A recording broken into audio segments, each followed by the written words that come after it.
بالنسبة للأستاذ اللي بيسأل يعني إيه لازم يكون في شات بيني وبينه عشان أنا لسه جديد مبتدئ.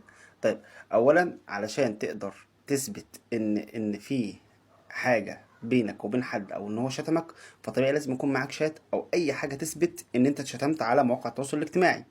فطبيعي جدا إن حضرتك يكون معاك شات أو أي حاجة تقول إن أنت اتشتمت أو اتقال لك كلام مش كويس أو اتهددت بالضرب أو اتهددت بإن أنت تتقتل أو اتمست سمعتك او شرفك او شرف حد يخصك. فبالتالي موضوع الشات ده موضوع مهم جدا جدا، ولازم يكون طبعا الاكونت او الرقم اللي بيشتمك ده يكون شيء ظاهر، يعني مش مجرد ان انت تكون مثلا مسجل رقم مثلا محمد عيسى، لا لازم يكون الرقم بس بدون ما تكون مسجل الاسم. وطبعا لو فيسبوك فانت كده كده برضو هيعرف مباحث الانترنت هيعرفوا يوصلوا للشخص اللي بيهددك حتى لو كان على الفيسبوك، حتى لو كان الاكونت وهمي، لان هو هيتعامل على الاي بي بتاع الجهاز والاي بي بتاع الراوتر اللي هو بيوصل منه. فبالتالي لازم حضرتك تكون معاك شات او اي حاجه تثبت ان انت شتمت على مواقع التواصل الاجتماعي. وطبعا مفيش اعتذار عشان انت طولت، وفي اي وقت. فولو لايك.